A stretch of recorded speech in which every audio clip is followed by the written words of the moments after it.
मनुष्य की लालसा बड़ी विचित्र होती है। सफलता पाने के लिए वो अंधी दौड़ में भाग लेता है। जीवन का लक्ष्य पाने के लिए वो जीना छोड़ देता है। स्वयं को और अपने समय को ऐसे व्यय करता है जैसे कि वो अमर है, कभी मरेगा ही नहीं। और जब मृत्यु की घड़ी समीप आती है तब उसे आभास होता है कि वो वास्तव में कभी जिया ही नहीं। रक्त श्वेत बहाकर अपना स्वास्थ्य बिगाड़कर असीमित धन कमाते हैं और फिर उसी बिगड़े स्वास्थ्य के उपचार के लिए उसी धन को पानी की भांति बहाते हैं और अंत में खाली हाथ रह जाते है ना विचित्र बात। तो किया क्या जाए?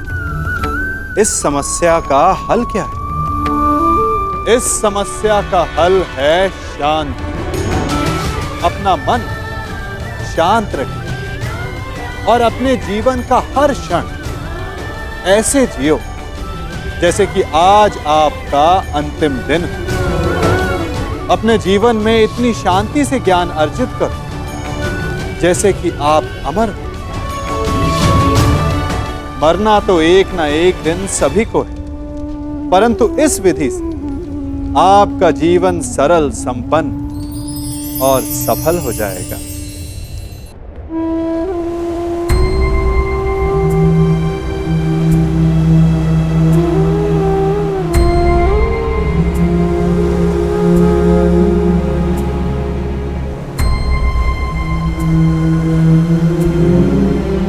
क्या तुम भी मुझसे कुछ मांगने आई हो सुप्रिया? जो मैं आपसे मांगना चाहती हूँ वो आप मुझे नहीं दे सकते अंगराज। क्या चाहिए तुम्हें? एक माता अपने पुत्र का जीवन मांगती है। मेरे पुत्र हुसैन का जीवन मांगती हूँ मैं आपसे। दे सकते हैं? नहीं ना, क्योंकि इतने बड़े दानवीर भी नहीं हैं आप अंगराज। इसलिए अनुमति मांगने आई, जाने की अनुमति। मुझे समय चाहिए तब तक जब तक मुझे आपको देखकर मेरे पुत्र की याद आनी बंद हो जाए।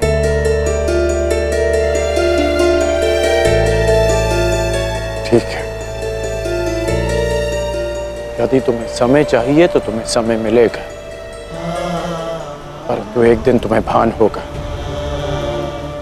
कि यहाँ इस युद्ध में केवल तुम्हें ही सहारे की आवश्यकता नहीं है सुप्रिया। और जब तुम्हें इस बात का स्मरण होगा, आशा करता हूं कि मेरे पास तुम्हें देने के लिए समय हो।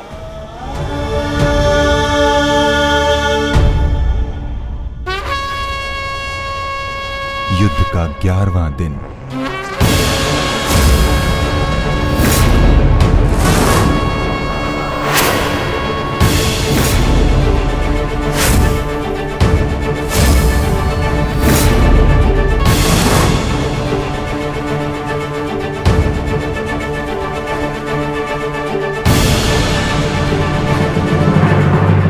क्या सोच रहे हो भीम? कौरवों की गिनती कर रहा हूं ज्येष्ठ, जिनका मैं आज से अंत करना आरंभ करूंगा।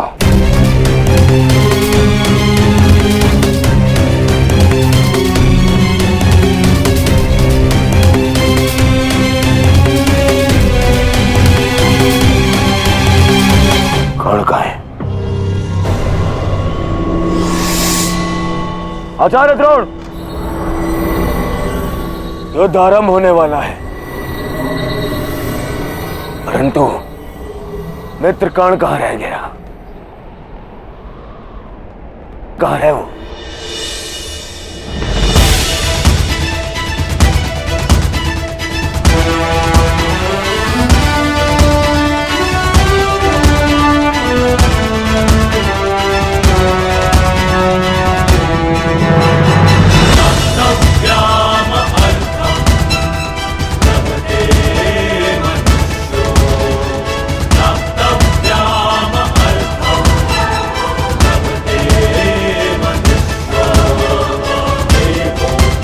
संसार के वीर योद्धाओं से कहीं अधिक श्रेष्ठ सिद्ध होगी। मैं तो चिरंजीवी हूं, तुम मृत्युंजय कर्ण बनोगे, कर्ण बनोगे।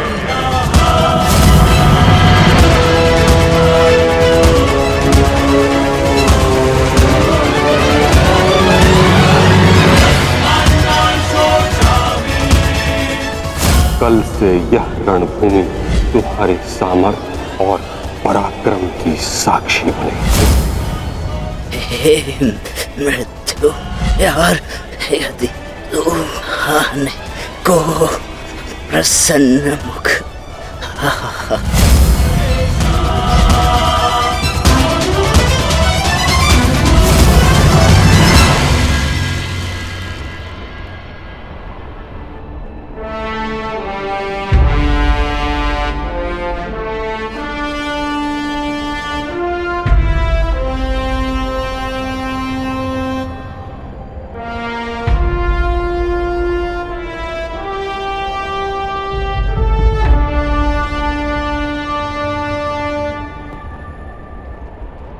दिव्य दृष्टि से बाण शक्ति से जीते ये सारा रण, शांत चित्त धरे आत्मबल भरे जीते हर बाधा गढ़।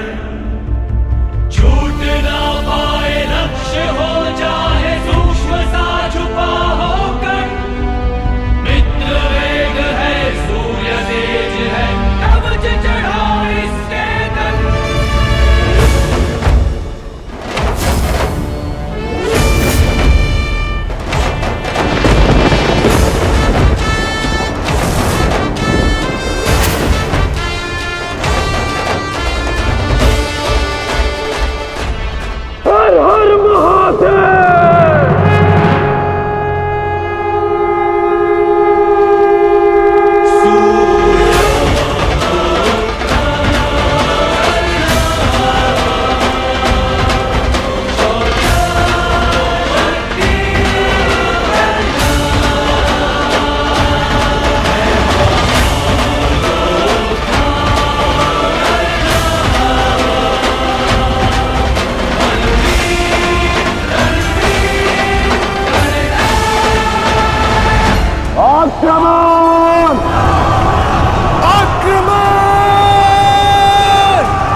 मैं तुम्हें आज नहीं छोड़ूंगा।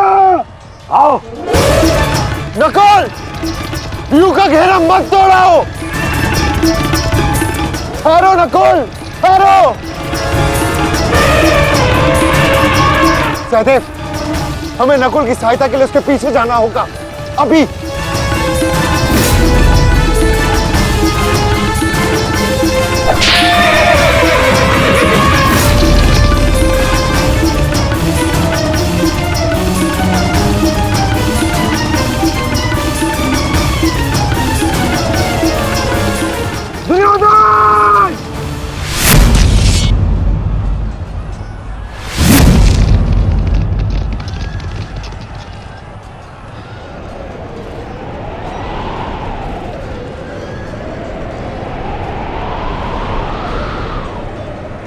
कुरुक्षेत्र की इस युद्ध भूमि में तुम्हारा स्वागत है, महारथी कर्ण।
सज्ज हो ना पार्थ।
इतने वर्षों पश्चात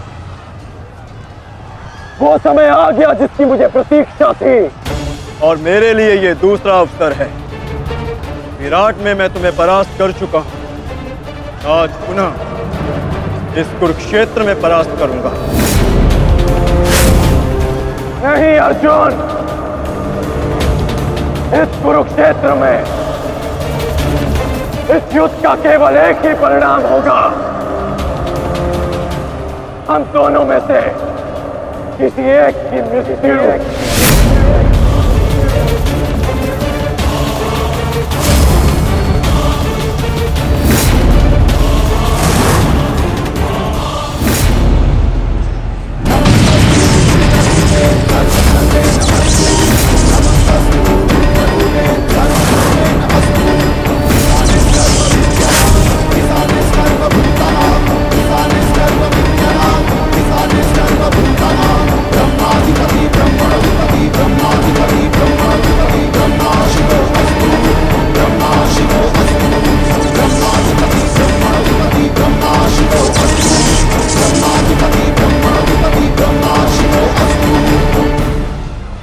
देवराज इंद्र की अमोघ वाष्पी शक्ति।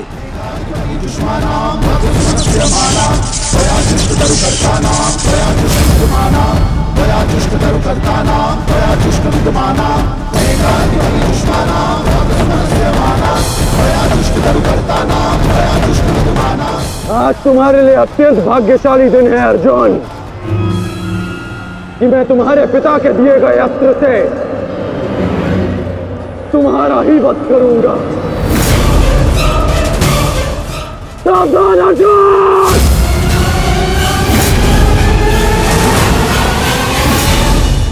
यदि मैं चाहूं तो इसी क्षण तुम्हारा अंत कर सकता हूं,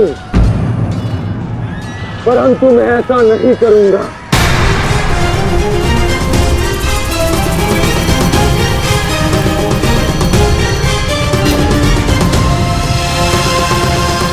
क्योंकि यदि मैंने ऐसा किया तो एक प्रश्न सदा के लिए अनुत्तरित रह जाएगा कि हम दोनों में से कुशल योद्धा कौन है।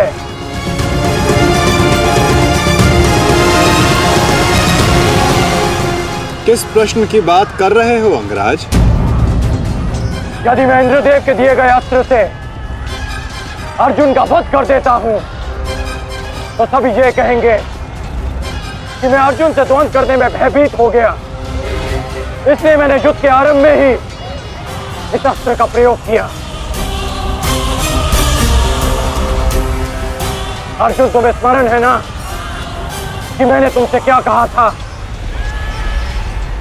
कि तुमने मेरे पुत्र को गौरवपूर्ण अंत दिया, तो मैं भी तुम्हें गौरवपूर्ण अंत दूंगा, और उसका आरंभ मैं इसी क्षण करता हूं।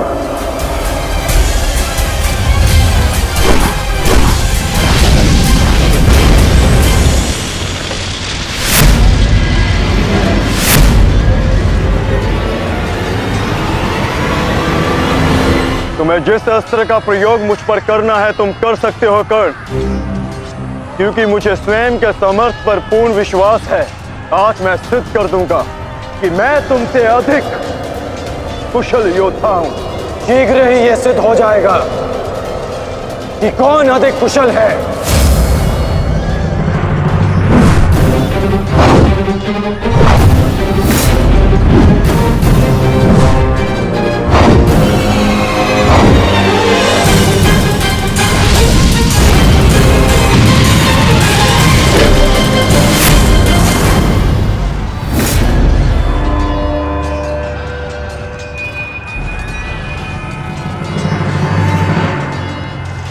सावधान पार्थ, तुम्हारे समक्ष तुम्हारा सबसे कुशल प्रतिद्वंदी खड़ा है। गंगा पुत्र केवल तुम्हारे प्रहारों को रोक रहे थे, परंतु कर्ण तुम पर प्रहार करेगा और तुम्हें उसके प्रहारों से सावधान रहना है। स्वयं को बचाना है पार्थ।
यदि युद्ध में अपने प्रतिद्वंदी पर हावी होना हो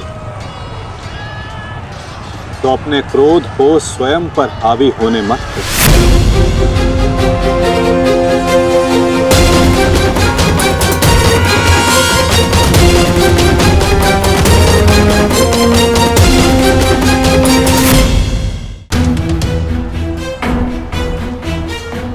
पिताश्री, आपके इस पुत्र को किसी दिव्य कवच की आवश्यकता नहीं है।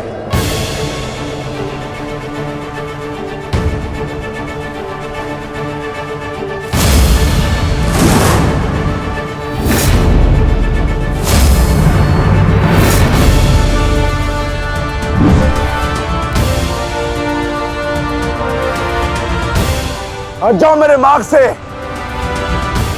मेरा लक्ष्य वो 100 कौरव भाई है, तुम लोग नहीं।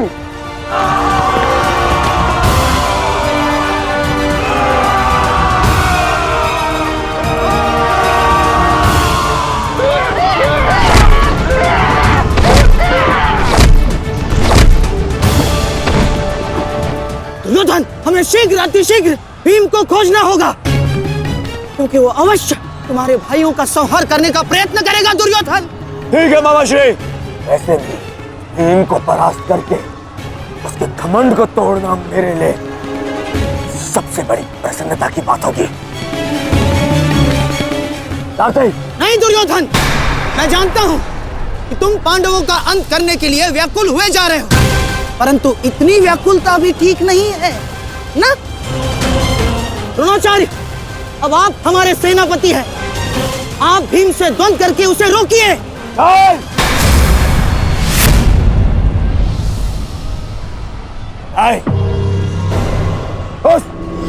उस भीम के लिए मैं ही पर्याप्त हूं और किसी को उसके लिए जाने की आवश्यकता नहीं है।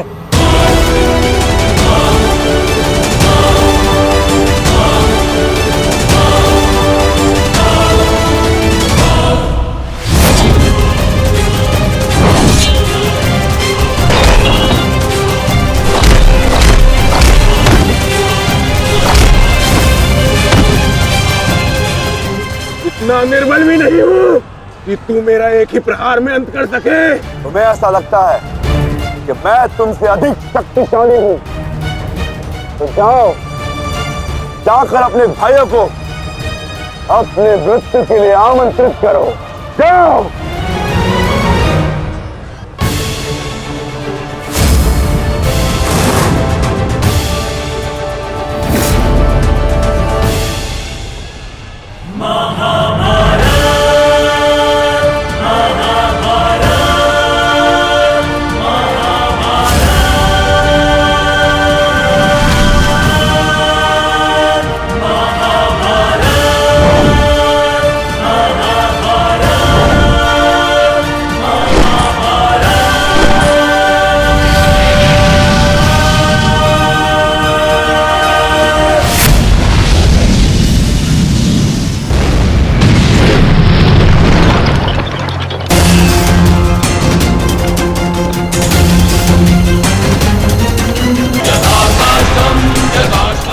को संभालिए अंगराज, रथ मेरे हाथ से बाहर हो रहा है।